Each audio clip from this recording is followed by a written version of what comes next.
Well, Candace Owens, she is finally getting her wake-up call. And we always said we knew eventually this was going to happen. Now, for years, Candace Owens have been making very incendiary comments about the black community. She went up there with Congress on the HR 40 hearing with her hair looking a mess, bad edges, everything. I don't know why that girl went up there with her hair looking like that. And, what she said about George Floyd and all of that. Now, some of the stuff she said about Black Lives Matter, I'm not even talking about that because some of that was accurate. But the things that she has been doing and been a mouthpiece for, the white supremacists for years.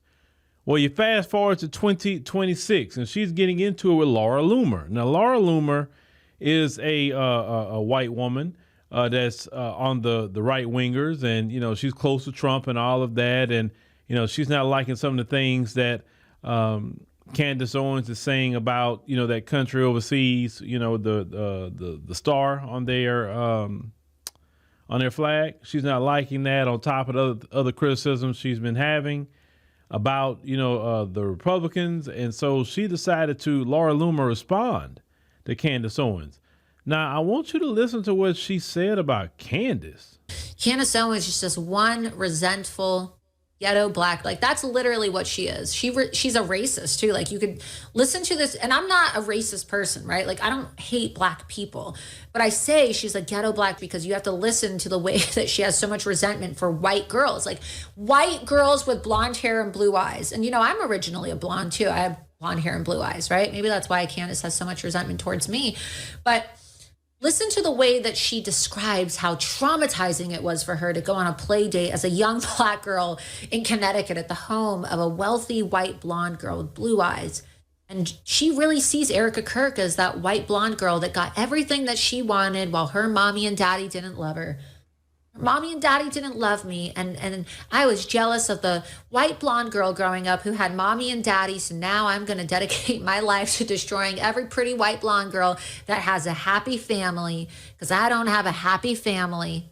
I don't have a happy family, and my husband is allegedly getting his plunged by Milo Yiannopoulos, so I'm going to destroy everything that I've wanted to destroy since I was a young little black girl whose parents didn't love her. Ouch, Candace. Like, let's talk about that. Okay. So let me start on the crazy thing she said toward the end. Laura is alleging that your husband is getting his pussy took by Milo Yiannopoulos. And if you know anything about Milo Yiannopoulos, he is an LGBT dude. That was, on the right wing side for a long while. And so she's alleged, but if you look at Candace Owens' husband though,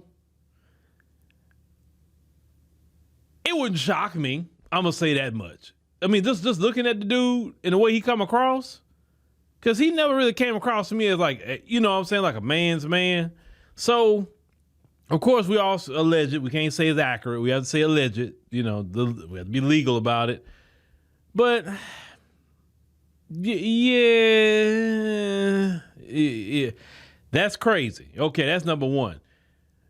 The second thing, I had to, of course, silence that because of the platform we're on. But she kept calling her, a ghetto black, and then she kept calling the B word, of course. And that's what she went to with you, Candace. She kept calling you ghetto over and over and over and over again. And we know Candace is far from the quote unquote archetype of what ghetto is. So she's calling you that. That is when they use the term ghetto, they're using it like a slur. We know this. She's just not coming out saying the N-word to you, but she might as well with what she's saying. See, Candace is starting to get a wake-up call from them folks. But all that kind of started going down that route with her when she got removed from the, the Daily Caller, I think that's platform she was on. And then ever since then, she's just been going back and forth with him. Then the situation happened with Charlie Kirk. She really ratcheted it up. So now, and this is the thing about Candace. Okay, Candace, you get on the outs with these people, which seem like you're on the outs. Where are you going to go? Because, you can't really worm yourself back to the black community, not some of the things you've done.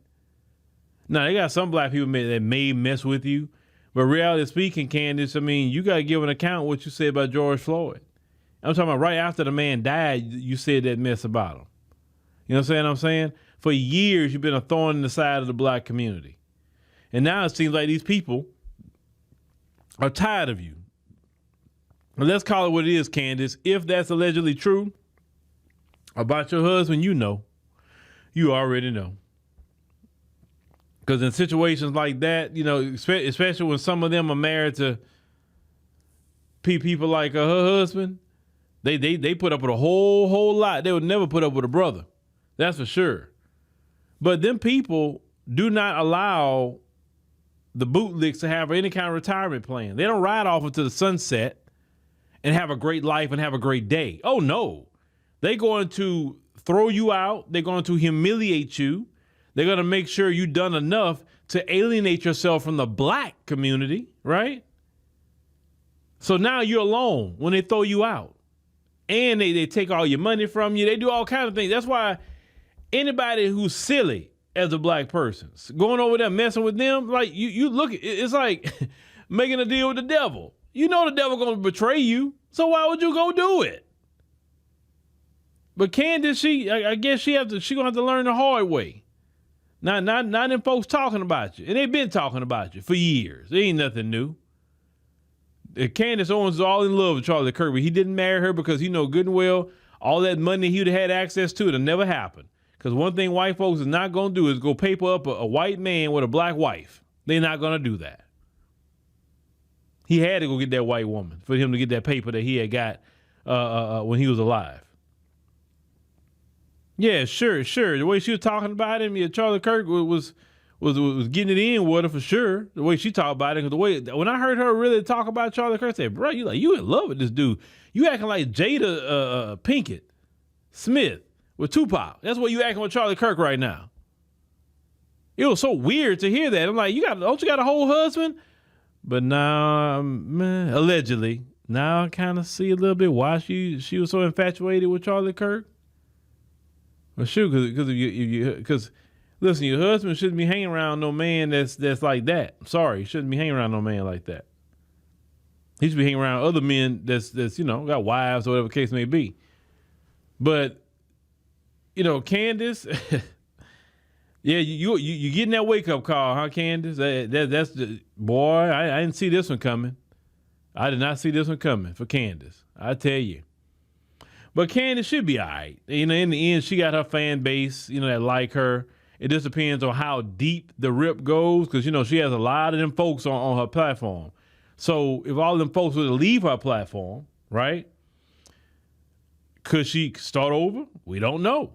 We don't know if she could start over, but she has a lot of people that be on her live stream. I give her that. She definitely have a lot of people on her live streams. But the wake-up call is here. And it's going to be more wake-up calls. Because you know what? Who said that? Nick Fuentes. He was the first one to say, hey, we don't need all these bootlicks to be speaking for us. No, we can speak for ourselves. We giving them all this money, and while we don't say nothing, we're hiding behind them. Like he said, forget that. We speak for ourselves.